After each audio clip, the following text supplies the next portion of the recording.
Boa noite, meus irmãos. Sejam todos bem-vindos nesta corrente de luz, de amor. Que possamos estar conectados para juntos sentirmos todo o amor, todo o amparo do nosso Pai Maior, de Jesus, dos nossos guias, mentores, dos nossos afetos. Que neste momento possamos estar em sintonia com o universo. Com este sentimento, pedimos a autorização do plano maior, dos nossos amigos benfeitores, de Oswaldo Melo e Bezerra de Menezes, com suas falanges de trabalhadores, para darmos início aos trabalhos da noite de hoje. Com o coração cheio de fé, cheio de amor, pedimos: Pai nosso, Pai nosso, que estás no céu e em toda parte, santificado seja o vosso sagrado nome. Venha a nós o vosso reino. Seja feita a vossa divina vontade, assim na terra como no espaço e em todos os mundos habitados. O pão do corpo e da alma nos dá hoje e sempre.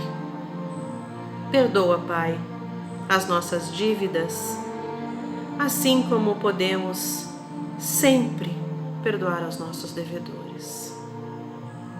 E não nos deixa cair em tentação da matéria, nem na influência dos irmãos menos esclarecidos.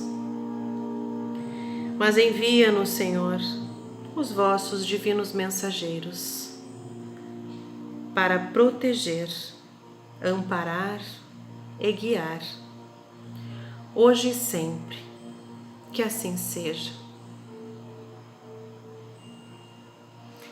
Na certeza de estarmos amparados, de estarmos sendo zelados por toda essa espiritualidade, em nome de Jesus, em nome de Deus, damos aberto os trabalhos de exposição doutrinária, passes e irradiações, que possamos estar em comunhão de pensamentos neste momento. Que assim seja.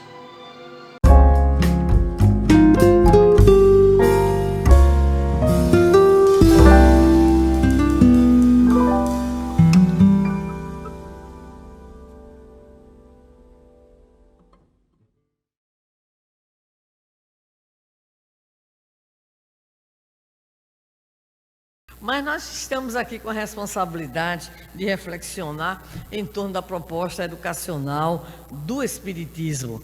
Mas, antes de entrar exatamente no assunto, gostaríamos de dizer para o nosso público presencial e virtual que o Espiritismo não é para quem quer, é para quem aguenta.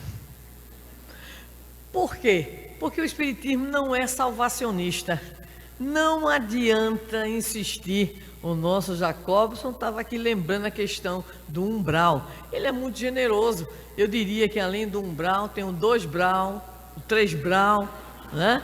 Brau que não acaba mais, porque vai depender exatamente da nossa condição mental evolutiva. Na verdade, o Espiritismo não é doutrina nem que nos apresente um umbral infernal, né? E nem tampouco nos acene com um céu de facilidades. Não é salvacionista. A expressão salvação para nós tem uma outra conotação. quando nós dizemos Jesus é o nosso Salvador, isso significa dizer que Ele nos salva porque nos aponta um caminho, mas esse caminho é cada um de nós que vai percorrer.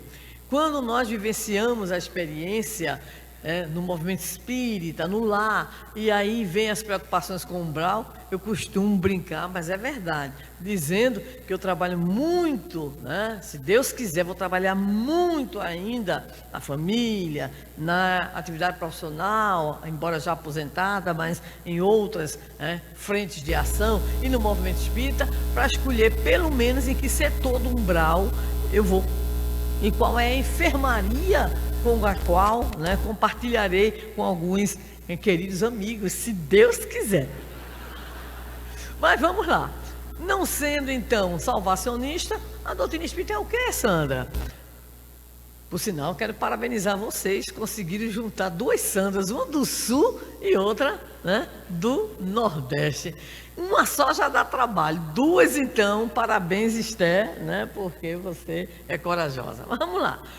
Se não é salvacionista, o que é então o Espiritismo? E nós diríamos, com uma palavrinha só, o Espiritismo é pedagógico. Pedagógico? O que significa isso? Significa que a doutrina espírita, ela é uma doutrina que nos propõe um processo educacional. Mas educação é uma palavra tão desgastada, mas coitada, tão prejudicada, que quando não se sabe falar de nada, se fala sobre educação. Diz que quem não sabe falar de nada, diz que quer falar sobre educação. Porque é uma palavra que se aplica a tudo. A pessoa não pede a nota fiscal, aí inventaram a tal da educação fiscal. Não sabe dirigir direito, aí inventaram a tal de educação do trânsito. Não cuida da natureza, em homenagem a André, criaram a educação ecológica, Não sabe exigir os seus deveres, os seus direitos e cumprir os seus deveres, educação para a cidadania, Então o pessoal usa o termo educação para tudo, mas não sabe que de fato tudo está na educação. Tudo está na educação. A um ponto, inclusive, dos nossos queridos Benedita Fernandes, de Araçatuba, São Paulo, Lins de Vasconcelos, nordestino emprestado ao Paraná, afirmarem pela mediunidade do nosso baiano, Divaldo Franco, que a doutrina espírita é doutrina de educação ou doutrina eminentemente educativa. Mas a educação é uma palavra tão forte, tão pesada, e ao longo do tempo acompanha a nossa trajetória humana, que é preciso parar um pouquinho para refletir sobre ela. Ela tem duas origens, o educare e o educere, são expressões latinas. A primeira significa agir de fora para dentro, ou seja, uma ação exterior que quer impor determinadas aquisições, respostas, condicionamentos. E o educere, que seria exatamente o trazer de dentro para fora, no sentido de poder, de alguma maneira, auxiliar para que as potencialidades da criatura elas possam então aflorar. E é claro que na trajetória humana nós precisamos ora do educare e bem mais do educere, mas sem dispensar o educare, porque nós ainda somos seres rebeldes, que muitas vezes necessitamos de fato de uma força exterior para poder então agir. Já imaginemos, possamos imaginar, por exemplo, se não houvesse multa no trânsito, que maravilha, não é verdade? Então a gente faria todas as coisas erradas e que bom que não sofreríamos na nossa parte mais sensível, que é o bolso. Então a gente faria muita coisa errada. Então muitas vezes o educare, ele vem lá de fora para nos impor, para nos dizer que devemos nos comportar ou agir dessa ou daquela maneira. Mas de fato o excelente ou o ideal seria o educere, no sentido de que nós pudéssemos então deixar fluir essas potencialidades que são a marca da divindade em nosso processo de criação. E nós vamos buscar para isso compreender duas afirmativas que são muito importantes para nós. Primeiro, a afirmativa de Jesus, que consta em Mateus 5,48, quando ele diz no Sermão do Monte para nós: sede perfeitos como perfeito é o vosso Pai Celestial. Ou era missão impossível, ou é alguma coisa que a gente pode fazer, Ou era para Tom Cruise, ou então para nós, tá? Então, quando ele diz sede perfeitos, como perfeito é o vosso Pai Celestial, tem gente que ouve, que lê, que pensa e diz, não, impossível, né? Então, missão, impossível. Nós não podemos ser perfeitos, mas nós temos a perfectibilidade. Mas nós vamos buscar agora a doutrina espírita para nos ajudar a entender o que é que Jesus quis dizer para nós com o ser perfeito. Será que Jesus estabeleceu uma missão impossível que nenhum de nós vai conseguir? Não, a doutrina espírita vem nos dizer que quando Jesus nos fala dessa perfectibilidade, ele se refere à nossa destinação. Nossa mãe, quer dizer que eu me destino a ser perfeito um dia, dentro daquela conotação que a gente atribui à perfectibilidade, a um progresso que a gente vai atingir, que a gente não tem nem noção? Sim, por isso, né, nós podemos até certo ponto ter esse sentimento positivo interior, quando diz um amigo nosso, compositor lá na Paraíba, que fez uma música muito bonita, que o pessoal gosta muito de cantar, não só lá, pelo Brasil, que é um dia todos nós seremos anjos. Eu digo, eu também. O meu é uma questão de anos, luz, mas eu chego lá um dia, né? Então, nós somos seres destinados a isso.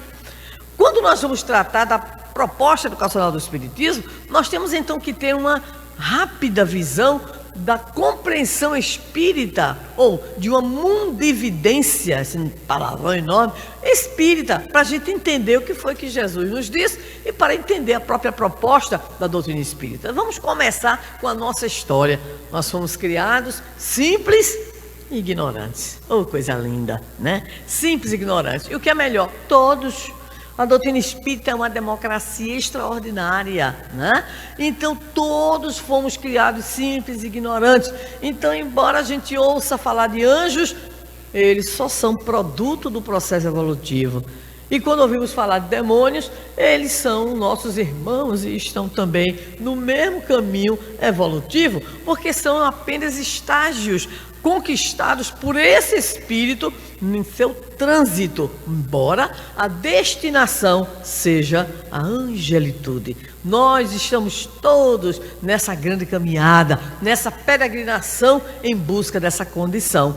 Então, fomos criados todos simples e ignorantes, está lá, questões 131 do Livro dos Espíritos e as seguintes, mas todos tendo uma destinação. E a nossa destinação é essa perfectibilidade e a capacidade de assumir a nossa parte na criação divina, que é um trechinho que pouca gente gosta de lembrar. Simples e ignorantes, destinados à perfectibilidade. Mas tem outro pedacinho. E o pedacinho da resposta, importantíssimo, para que nós possamos assumir a nossa parte na criação, a nossa corresponsabilidade. Então, nós começamos a ter a certeza de que, criados simples e ignorantes, ponto de partida igual para todos, destinados à perfectibilidade, ponto de chegada para todos também, nós temos um pequeno problema, que é o meio do campo. Basta olhar a seleção brasileira. Sem Casimiro, a gente não vai muito para frente. Não é verdade? Então, o problema é o miolo. Ou seja, entre o ponto de partida e o ponto de chegada, nós temos aí, né, um tempo. Nós temos muita estrada. E nesse momento é que a palavrinha mágica para nós, na doutrina espírita, nessa compreensão da proposta educacional do Espiritismo, nós deveremos nos ater a esta palavra e refletir muito bem sobre ela. Ora, todo mundo criado simples e ignorante, todo mundo está na perfectibilidade. Pode ter uns preguiçosos que pensem assim, se todos nós somos destinados à perfectibilidade, eu vou que vou, um dia eu vou ser perfeito. Um dia. Kardec ficou preocupado com essa postura e perguntou em um livro dos Espíritos a respeito dessa espécie de desvantagem em fazer tanto esforço para ser perfeito, para melhorar. Se todo mundo vai ter que ser perfeito, e aí os Espíritos responderam, mas as eternidades, olha a expressão forte, a metáfora linda que os espíritos usam, as eternidades serão menores. Então, é melhor ir por livre e espontânea vontade. É melhor querer evoluir, desejar crescer, seguir na direção dessa perfectibilidade, senão vai acontecer um caminho pedagógico um pouco diferente do Senhor. Lembro-me quando o Jacobson estava falando e que um cidadão tinha feito umas misériazinhas e quando foi fazer o planejamento reencarnatório, disse para o seu supervisor espiritual imediato que ele queria reencarnar com muitas doenças, ele queria reencarnar com uma família muito problemática, ele queria, enfim, evoluir de todo jeito, progredir de todo jeito. E o benfeitor, então, procurou lá, num plano espiritual, alguém que pudesse orientar, porque ele achou que era demais. E aí o companheiro mais elevado disse: diga ao seu tutelando o seguinte: família complicada não precisa, basta família. Que já é complicada por si mesma, tá? E essas doenças, essas provações, essas dificuldades, não. Vamos fazer o seguinte: ele reencarna médium, eu estou fazendo uma homenagem a Jacobson, tá? Ele reencarna médium e vai aprender a servir humildemente na casa espírita, pelo menos 2 vezes por semana. Basta isso. Se ele cumprir direitinho, aí tá, nota 10. Então nós temos uma percepção equivocada. Eu vou evoluir, então eu vou de todo jeito. Não, é melhor ir por livre e espontânea vontade. Às vezes meio angustiado, sim. Às vezes perturbado, sim. Caindo, sim. Mas com o olhar para frente, lembrando, recordando os nossos queridos Almir Sater e Renato Teixeira. Cada um de nós compõe a sua história e cada ser em si carrega o dom de ser capaz de ser feliz. Então a gente vai procurando essa felicidade momentânea, essa felicidade que é um pouco, vamos dizer assim, temporal, que é de acordo com essas experiências que a gente vai vivenciando, mas aí a gente vai crescendo. Essa é a grande finalidade da vida. Não podemos ter a felicidade absoluta, nos afirmam os imortais, como responder Allan Kardec, mas nos cabe, ou seja, é um dever, sermos o tanto feliz quanto podemos ser. E aí para nós fica a grande lição de otimismo e de alegria que o Evangelho e a doutrina espírita nos apresentam. Nós temos a obrigação de sermos felizes. Por isso aquela criatura que quando você encontra, você pergunta a ela: tudo bem? Ela responde para você assim: como Deus quer. Já começou o problema, já começou a terceirizar a resposta. Aí você diz assim para ela: o povo esqueceu da minha água, tudo bem. Aí você diz assim para ela: então você está muito bem. Ela diz: não, estou não. Ela: como? Você não está como Deus quer? Deus só quer o seu bem. Mas a pessoa que está intrigada com Deus não se sente bem. Mas nós temos uma tarefa imensa em relação à vida, que está sintetizada, nada melhor do que ter Esther a minha retaguarda. Nós temos uma responsabilidade imensa com uma emoção apresentada pelo meu querido amigo, irmão Leonardo Machado, médico, psiquiatra, jovem espírita de Pernambuco, numa obra lançada recentemente pela Federação Espírita do Rio Grande do Sul. Gratidão à vida.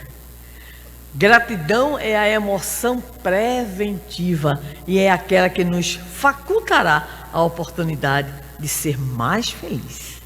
Então, nós sabemos que vamos caminhando, vamos nesse processo. Essa caminhada, de fato, é muito longa. E nessa mundividência que a doutrina espírita nos apresenta, a resposta é exatamente esta. Como é que eu vou sair de simples ignorante para chegar nessa perfectibilidade, que é uma coisa tão longa, tão distante, tão sofrida? E a resposta, a doutrina espírita nos foi trazer, ou nos traz, através de uma ideia que está presente na humanidade ao longo da sua história, que é a volta do espírito à experiência corporal. Ou seja, dentro daquela que é a nossa conceituação, a reencarnação. Reencarnação, então, preste atenção, para nós agora poderá ser considerada como um cenário de aprendizagem. Quando a gente decide reencarnar, ou quando decidem que a gente tem que reencarnar, né? Porque tem uma tropa que não quer reencarnar, então vai na compulsória, tá? Que nem as aposentadorias.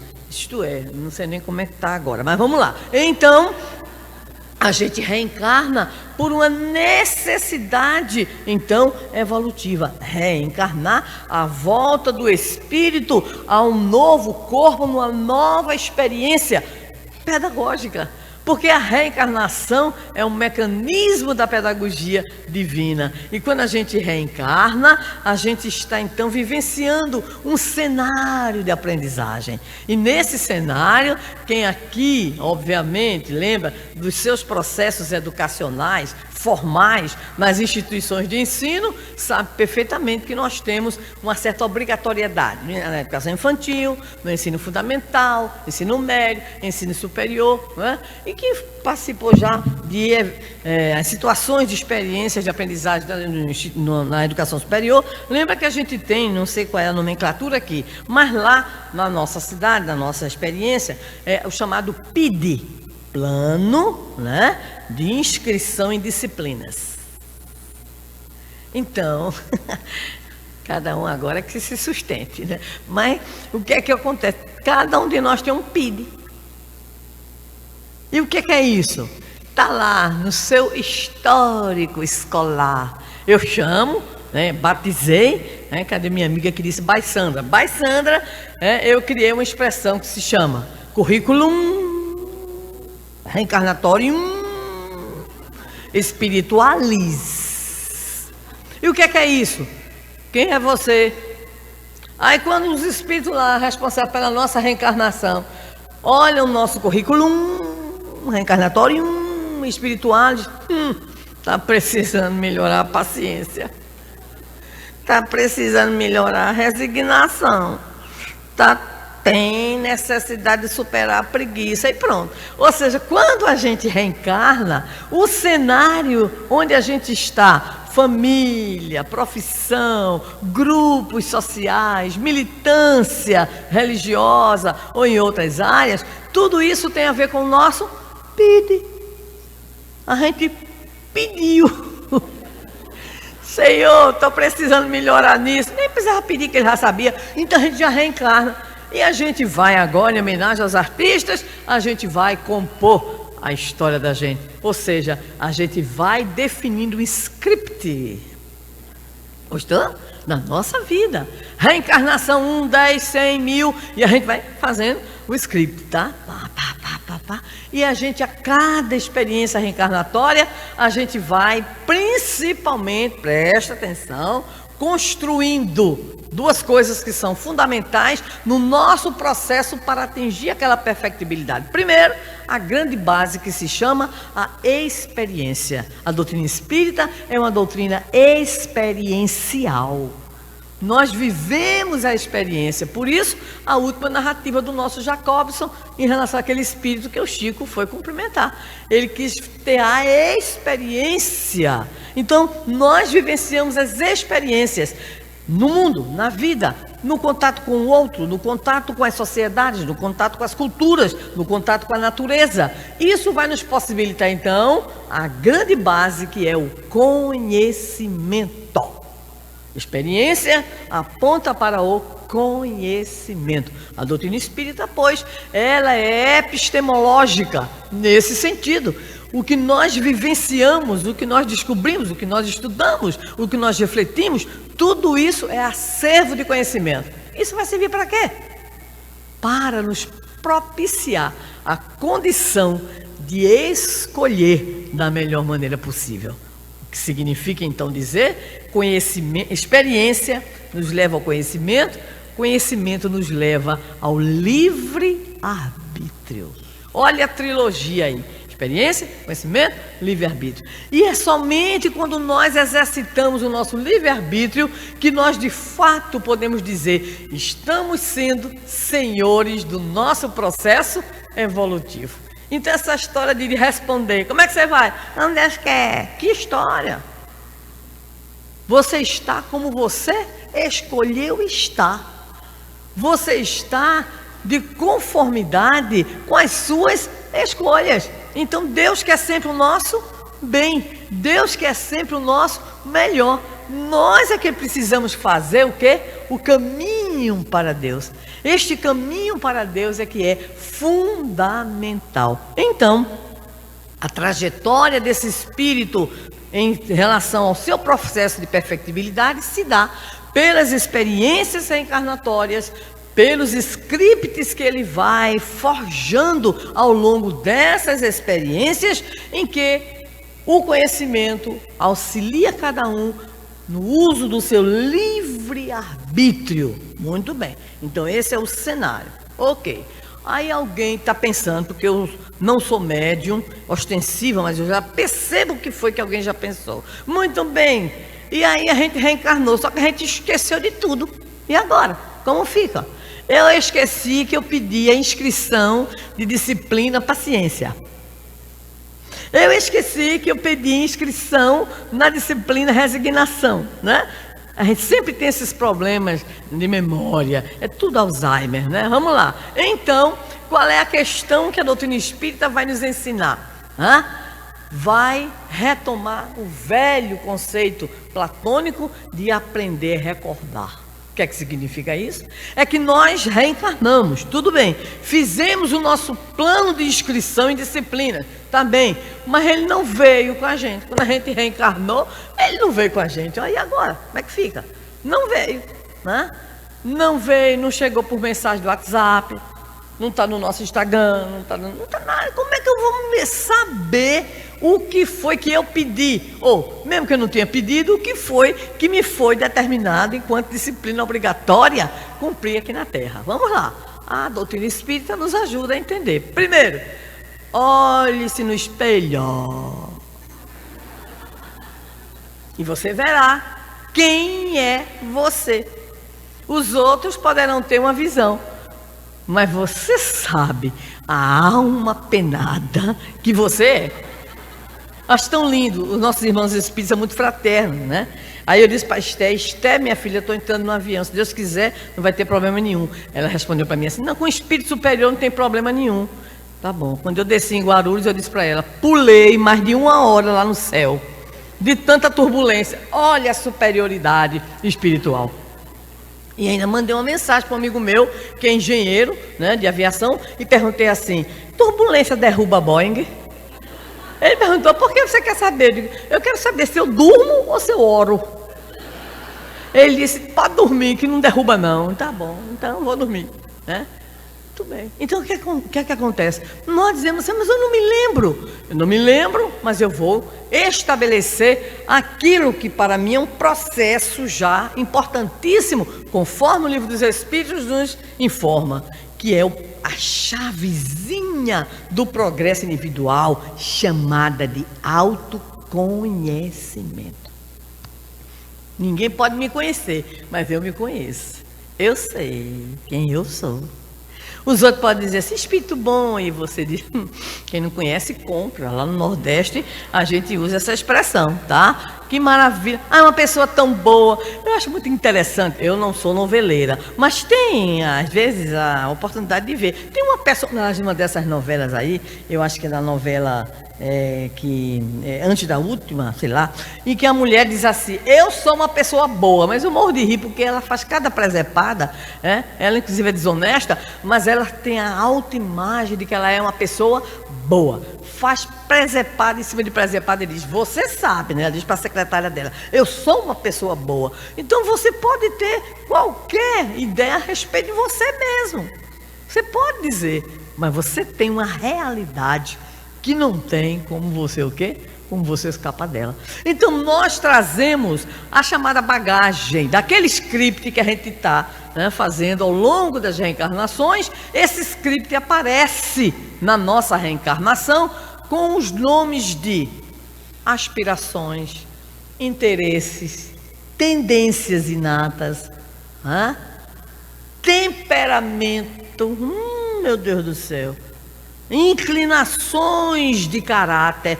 Esse acervo vem conosco. conosco. Nós temos. Por isso, 2 irmãos gêmeos, univitelinos, criados aparentemente nas mesmas situações, um vai para um caminho, o outro vai para outro, porque cada um é filho de si mesmo, é filho do seu próprio script, ou seja, daquilo que se construiu enquanto personalidade original, enquanto individualidade única, nós vamos nos construindo. Muito bem, mas para que a gente possa cumprir essa trajetória em busca daquela perfectibilidade, o que é importante?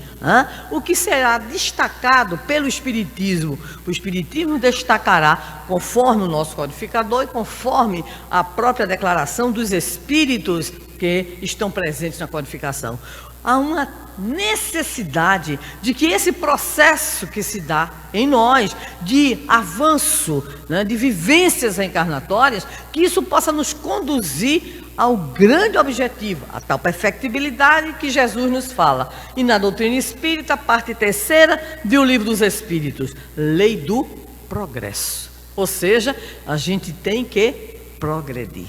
Mas esse progresso situa para nós, na sua lucidez, Allan Kardec, não é só progresso intelectual, não é só o progresso que a razão ela vem nos proporcionando, que a inteligência vem nos proporcionando ao longo dos séculos, ao longo dos milênios. É preciso atingir o progresso completo. Essa é a denominação que está lá, parte 3ª do Livro dos Espíritos. O que é isso? Progresso intelecto-moral. E aí a gente evoca a célebre metáfora do nosso querido Emmanuel na obra O Consolador, psicografia do nosso Chico Xavier. Razão e emoção, inteligência e sentimento são as asas. Ele usa essa expressão belíssima, né? As asas que nos ajudarão ao grande voo na direção da nossa evolução espiritual, do nosso progresso completo. Então, é necessário que busquemos a educação intelectual. Muitas vezes entre nós, alguns espíritas, alguns amigos, não, essa questão não é muito importante não, o importante é a moral. Sim, o mais importante, em especial, nesse momento de transição, nesse momento de regeneração, a questão moral está pegando, é grave. Mas acontece que desde Jesus, está lá em João 8:32, conhecereis a verdade e ela vos libertará. Libertará de quê? Primeiro da ignorância, depois da burrice, né? Depois de quê? Do fanatismo, da intolerância, de tudo de ruim. Então Jesus nos estimula ao progresso intelectual também. Mas é necessário outro progresso, porque o intelectual, basta a gente ter uma dificuldade. Você pode detestar determinada área do conhecimento. Se você estiver fazendo um curso e você quer o diploma, você vai. Nem que seja usando 1000 artimanhas. Quando eu estava pensando, por que é que no Enem exigem a famosa caneta de tubo transparente? E aí eu descobri, uma aluna minha disse, professora, é porque a gente bota na caneta cola. Eu digo, menino, como? Faz um papelzinho bem pequenininho, faz, coloca e enfia no tubo da... É mesmo, é. Tudo bem, então é por isso que no Enem botam assim, caneta o quê? Transparente, para poder nem o papelzinho da cola estar ali. Mas o pior não é isso. Como professor, por mais de 35 anos, descobri o requinte da cola. Deixei de fazer a chamada avaliação daquelas múltiplas escolhas, quando se exigia muito que o professor fizesse isso, porque uma aluna minha me confessou como era que eles faziam. O aluno mais adiantado ficava na frente, respondia a questão, e os de trás iam usando os pedais. Sabe o que é isso? Pé direito é pergunta, pé esquerdo é resposta. Aí, pum, um pé. Aí sabia a primeira questão, aí então ia pegando a resposta, certo? E o gêniozinho da frente só fazia dar os coices. Pum, pum. Um coice do lado direito, era pergunta 1, opção 2 coices, B. Então, o requinte, para quem é professor, cuidado, viu? Não aplique não. Então o que é que acontece? Todo mundo tirava 10. Todo mundo tirava 10. Ou então fazia, disfarça aí, ou alguém não contou direito. Então era só na base dos coices, né? Passava então até o último da fila. Então, na reencarnação não tem cola. Não tem. Eu vou pegar uma cola para ter paciência com o filho. Não tem, não tem. Eu vou ter a cola para poder aguentar a vida profissional de dificuldades. Ou não tem. Então é um exercício pessoal e intransferível. A gente vai ter que descobrir os caminhos nossos próprios, né, nesse processo. Então, por essa razão, a espiritualidade disse, e Kardec vai nos comentar em diversos momentos da codificação especial, Livro dos Espíritos, no Evangelho segundo o Espiritismo, algumas mensagens também, lá na Gênese, e hoje à tarde a gente vai falar sobre isso também, né, em algumas pontinhas aqui em Céu e Inferno, e ele vai nos dizer a nossa extrema necessidade atual de ver o que? A questão de ordem moral. Porque a questão de ordem intelectual basta ter uma necessidade, um interesse, um problema, e aí a gente vai buscando, né? O processo de desenvolvimento das ciências tem a ver com essas necessidades que o homem apresenta, que a vida apresenta. Mas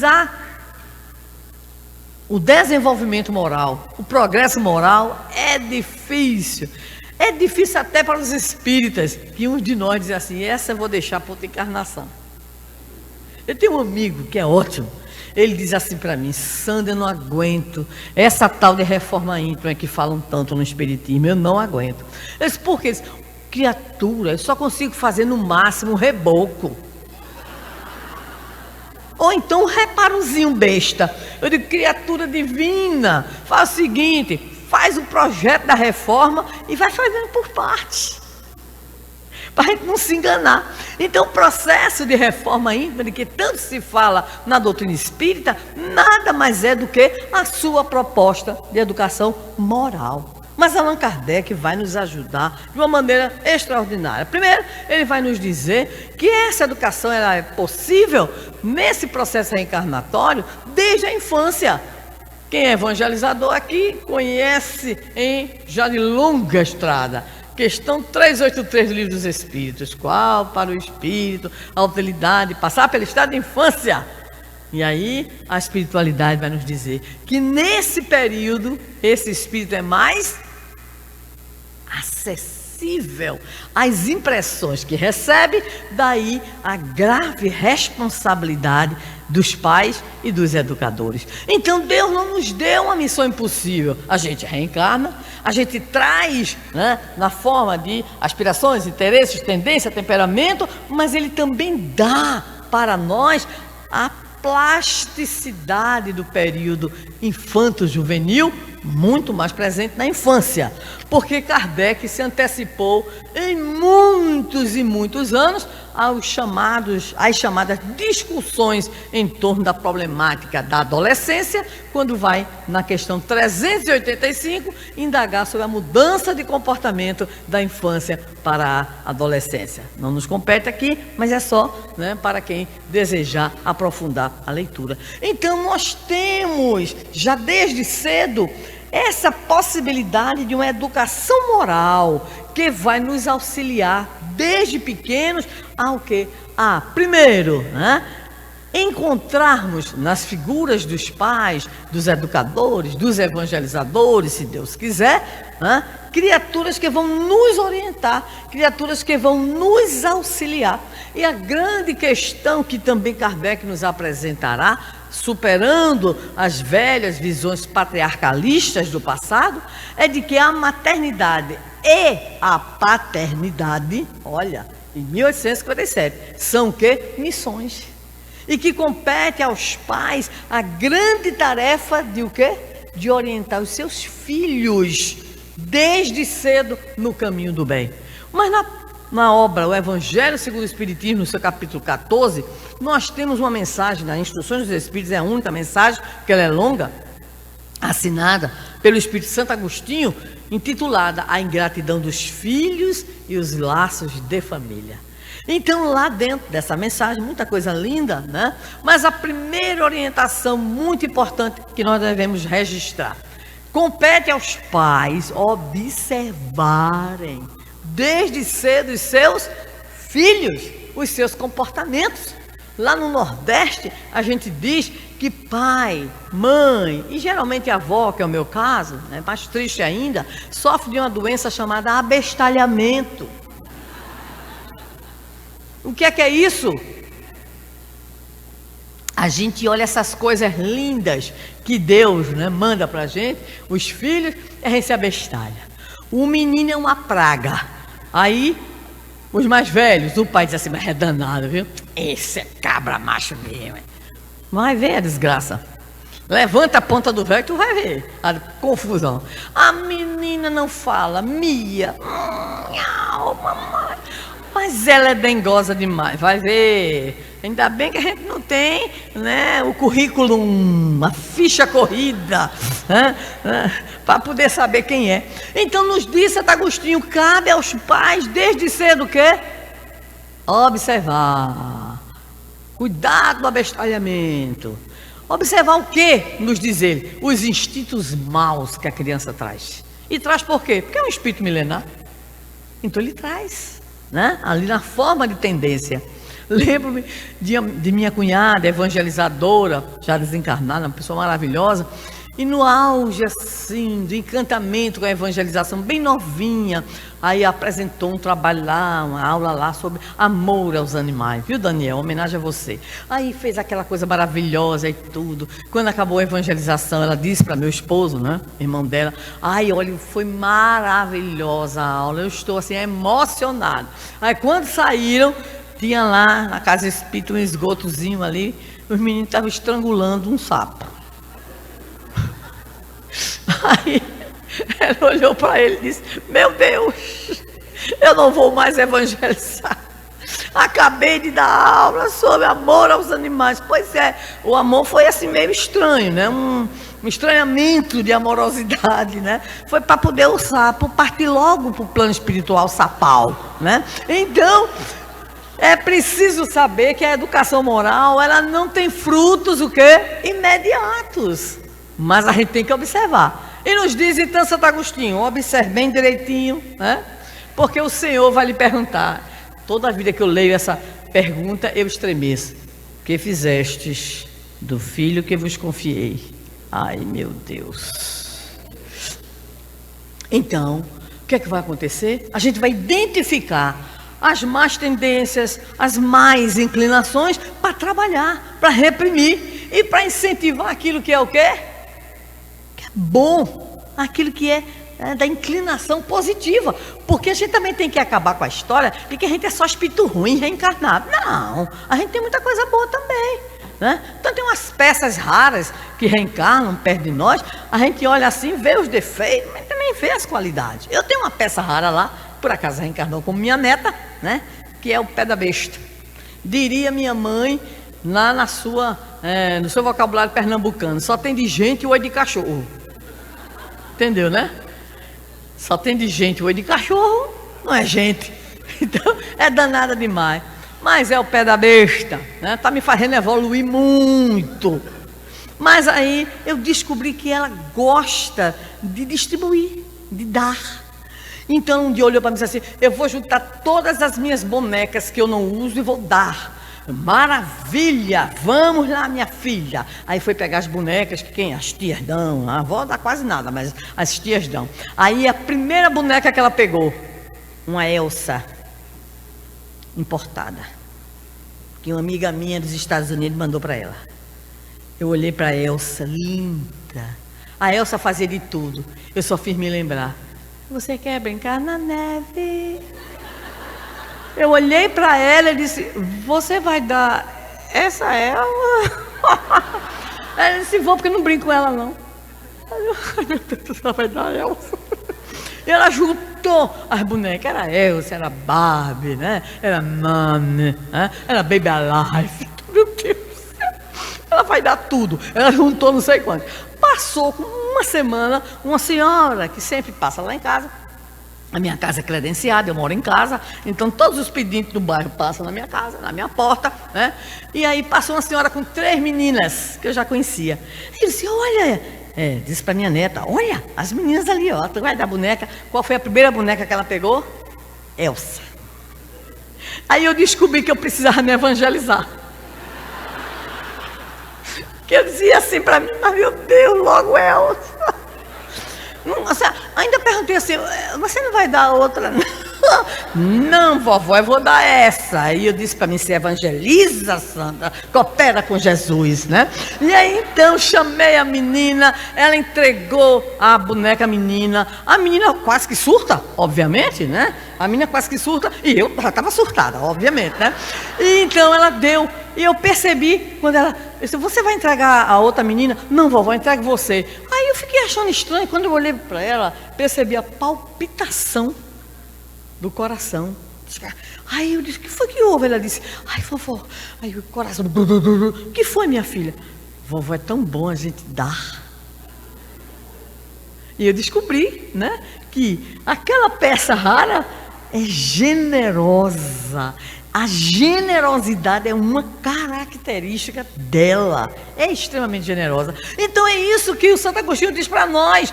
Quer saber? Descobre os maus instintos e descobre o quê? As boas inclinações. Para o quê? Para que a gente possa então fazer esse processo de educação moral. Mas é Kardec, voltando a ele, que nos chama a atenção. Cuidado, para você descobrir isso, você precisa de algumas coisas. Primeira coisa, observação, como já dizia Santo Agostinho. Tato. É preciso também agir, planejar, avaliar esse processo de educação moral. Mas, acima de tudo, é preciso, então, exemplificar. Ninguém educa sem se auto-educar. Por isso eu olhei para Elsa e disse: vai brincar na neve. Não estava mais comigo. Finalmente, para fechar o nosso tema, nós entendemos que a educação moral, à luz do Espiritismo, tem alguns pontos que precisamos destacar para sintetizar. Primeiro, criará para nós, e aí não é só a criança, o adolescente, o jovem, o adulto, o idoso e até o desencarnado, um sentido para a vida. E a criação de um sentido para a vida. Quem sou? O que é que estou fazendo aqui? Qual é a minha destinação? Isso será um grande antídoto em relação à viciação, em relação ao suicídio, em relação à loucura. Então, a criação de um sentido de vida, o autoconhecimento ao qual nos referimos, a construção de convicções no campo da justiça, do amor e da caridade, um compromisso com a autoeducação e com a educação ou a regeneração do mundo inteiro. Isso envolve o esforço na educação dos sentimentos, o nosso processo de autoiluminação e principalmente a nossa busca de harmonia conosco, com o próximo, com a natureza, em homenagem ao nosso André, que chegará daqui a pouco, com Deus, para que tudo isso possa representar a nossa realização pessoal. Porque nós não estamos no Espiritismo para fazer estatística. Nós estamos no Espiritismo não só para o nosso ativismo nas atividades, mas nós estamos no Espiritismo para que ele opere em nós o seu propósito. Para que a célebre página do capítulo 17 do Evangelho segundo o Espiritismo, o homem de bem, não seja somente uma página, mas que seja para nós, como diz Divaldo em uma célebre palestra, espírita seja o seu sobrenome, no sentido de que nós estaremos nos esforçando para que a doutrina espírita não seja em nós uma adesão mental, apenas intelectual, mas que seja, sobretudo, um programa de educação e de transformação moral nas nossas vidas. Que Jesus nos abençoe, nossa gratidão a todos. Neste momento, agradecidos pela oportunidade do conhecimento, da reflexão, pela nossa exposição doutrinária de hoje, vamos nos preparar para receber o passe. Onde quer que você esteja, que você possa estar conectado a este momento para receber todas as bênçãos do passe. Vamos nos colocar em posição, sentados confortavelmente, com os braços e mãos sobre as pernas. Vamos fechar os nossos olhos, nos concentrando, elevando os nossos pensamentos a Jesus.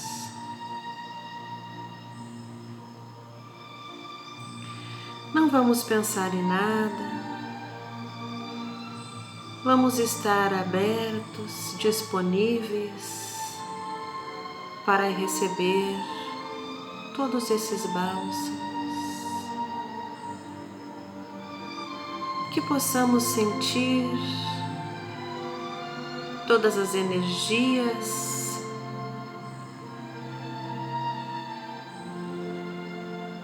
a espiritualidade amiga agindo, harmonizando, fazendo uma grande asepsia de todos os maus pensamentos, de todos os pensamentos depressivos, deixando fluir somente as coisas boas, nos ligando ao bem, à caridade, ao amor ensinada por Jesus Cristo. Que este sentimento de amor vá se expandindo por todo o nosso corpo, pelo nosso espírito, que ele se expanda ainda mais e transborde, que o nosso lar seja banhado por esses bálsamos renovadores, que essa renovação de sentimentos, esse sopro de amor possa nos fazer sentir todo o amor, todo o amparo do nosso Pai Maior.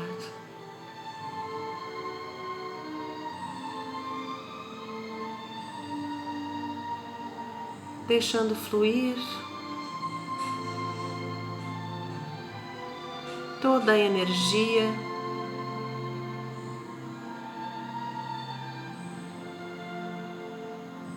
agradecemos. Agradecemos ao plano maior por essa oportunidade, por essas bênçãos renovadoras. E neste momento vamos compartilhar destes bálsamos, dessas bênçãos recebidas. Que possamos unir os nossos pensamentos, que possamos unir os nossos melhores sentimentos a todo irmão que não pôde participar deste momento tão edificante, que possa receber essas bênçãos todos aqueles que neste momento os nossos pensamentos podem alcançar.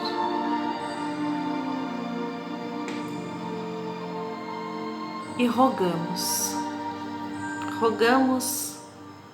a Deus, a Jesus, a Nossa Senhora,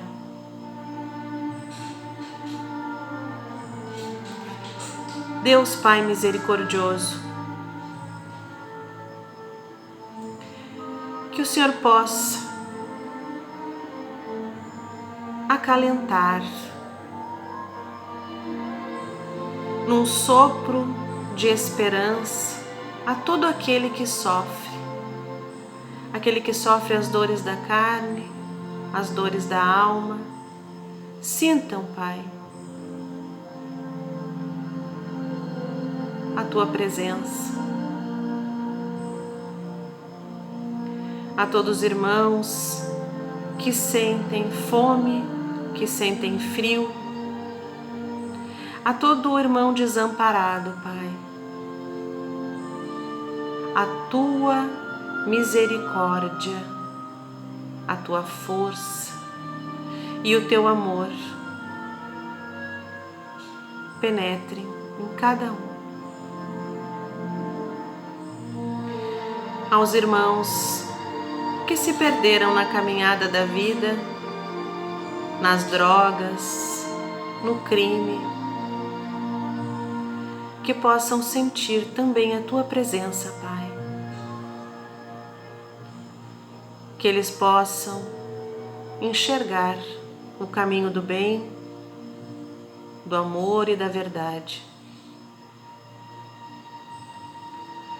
Aos nossos irmãos que abreviaram a sua jornada aqui na Terra, ceifando a sua própria vida. Misericórdia, Mãe, minha Nossa Senhora, protetora dos suicidas, esteja junto de cada coração endurecido, de cada irmão desamparado, desesperado. Que a Tua mão, Mãe de misericórdia, possa acalentar a cada um.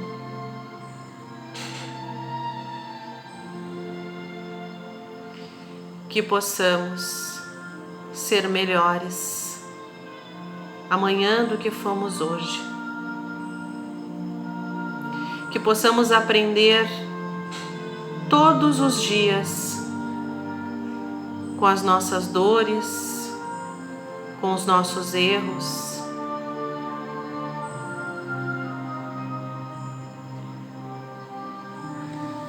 Que possamos estar unidos no sentimento de Jesus. Que possamos nos munir de esperança, de fé, de coragem. Que as nossas dificuldades, que as nossas aflições se transformem num sentimento maior, num sentimento de reflexão.